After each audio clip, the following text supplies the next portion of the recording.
Escape Room 2. The film opens with a recap of the last movie, where 6 strangers were lured to a seemingly harmless escape room run by a mysterious organization called Minos. Sole survivors Zoe, Taylor Russell, and Ben, Logan Miller, escaped and killed the game master before planning to expose Minos entirely after learning their base of operations is in Manhattan.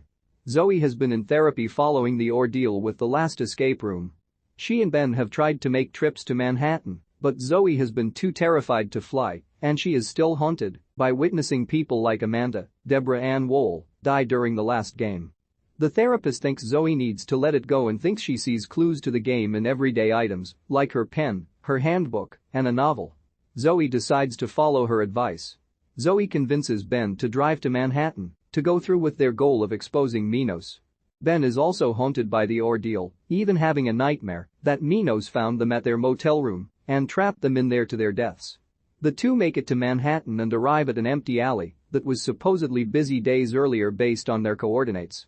They come across a junkie who swipes Zoe's mother's compass necklace, leading her and Ben to chase the man into the subway. He loses them when they are trapped in a subway car. Soon, the two find that their car uncouples from the rest of the train and they are trapped with 4 other strangers: Rachel, Holland Roden, Brianna, Inya Moore, Nate, Thomas Cockwirl, and Theo, Carlito Olivero.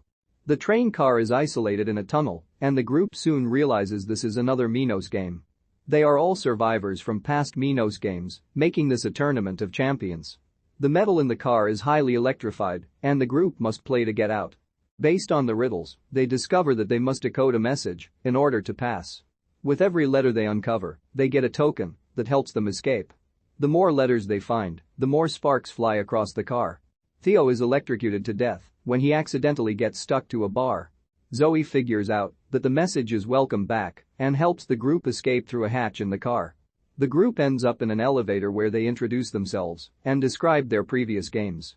Brianna was trapped with other influencers, while Nate was a former priest trapped with other men of the cloth in a test of their faith. The group ends up in an underground bank where random tiles are rigged to set off laser grids, leaving the group with only 10 minutes to make it to the exit safely. They solve various riddles to help them cross over safely, but Nate tries to be a hero and sacrifice himself to give the group a chance to make it to safety. After Nate falls unconscious, the group unlocks 2 safety deposit boxes marked with the name Sonia to gather the next clues and find the right path to safety. They carry Nate to the next room just seconds before the door vault to the next room shuts and the lasers take over the whole room. The group ends up on a beach simulation where they find a camera that leads to their next clue. Soon, the sand starts swallowing things up, forcing the group to act fast to find the next exit. Rachel is sucked under the sand, so Nate grabs a life raft and rope to dive underneath and pull her out. While Rachel is taken to safety, the rope snaps and Nate is pulled under the sand to his demise. Among the other things in the area are a mannequin with seashells on her eyes, along with another mannequin that looks like a little girl. The group finds an opening through a fridge in the nearby crab shack to the next room, but Zoe finds an alternate route through a hole in the lighthouse. Uncertain of which path is the right one, Brianna takes the one through the fridge, while Rachel and Ben follow Zoe. Ben apparently doesn't make it in time and falls into the sand. Zoe and Rachel make it through the lighthouse door and get out. As they exit, Zoe blames herself for Ben's apparent demise. Rachel tells her not to feel bad and then reveals to her that she cannot feel pain or any kind of sensation, so Minos probably picked very dangerous games for her. They then hear noises that seem to come from outside, leading them through a manhole that apparently takes them back to downtown Manhattan. However, Brianna emerges and reveals they are still trapped. Rachel finds burns on Brianna's back from acid rain, as the challenge here has the room set to a timer where acid rain will pour after the clock runs out. The ladies run for cover as they try to find the clues to their survival. They find a phone booth and an umbrella that provides them with brief protection until the door to a cab opens. Zoe makes it in, but Brianna and Rachel do not make it in time before the acid rain gets them and burns them to death. Zoe is taken into what looks like a child's bedroom. She finds a diary among other clues from earlier rooms, which belongs to Sonia. She finds a quote spoken to her by Amanda, and sure enough, Amanda herself, alive and well, comes out of the room. She tells Zoe that Minos kidnapped her daughter, Sonia, and would give her back if she helped design the puzzles that the group has been pulled into. Ben turns out to be alive, but is trapped in a room that will fill with water unless Zoe agrees to be the new puzzle master. She refuses, and water begins to fill the room. The glass is too tough to break, so Zoe finds an exposed gas line and pulls it out with Amanda's help to burn the metal on the cage and expand it enough to break the glass and free Ben. The police later find the 3 survivors, as well as the bodies of the other 4 victims. Their statements are taken, and a detective brings Zoe back her mother's necklace.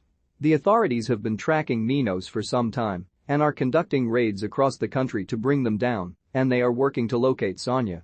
Thinking their ordeal is finally over, Zoe decides to finally fly home with Ben. On the plane ride home, Zoe starts to feel like it was too easy for them to have made it this far out of the game alive. When she gets up to use the bathroom, she sees a woman that she believes is her therapist but is not the same woman. However, she is carrying all the same things that she previously said were clues.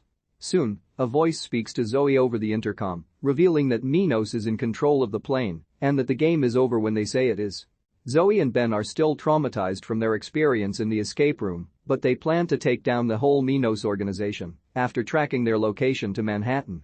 They soon find themselves trapped with other survivors from previous escape rooms, Theo, Nate, Rachel, and Brianna, after Minos tricks them into coming together. Theo is electrocuted in the first car, while Nate is pulled under sand in another room. Brianna and Rachel are killed by acid rain before Zoe discovers the games were developed by Amanda, believed to have died during the last game, but actually survived, and is being blackmailed by Minos to design the games because they kidnapped her daughter Sonia. Zoe and Amanda work together to help free Ben, leading to authorities cracking down on Minos and working to bring them down. On the flight home, Zoe and Ben realize that Minos made it easy for them to get out and that they are still trapped in one of their games, only until Minos decides when to end the game.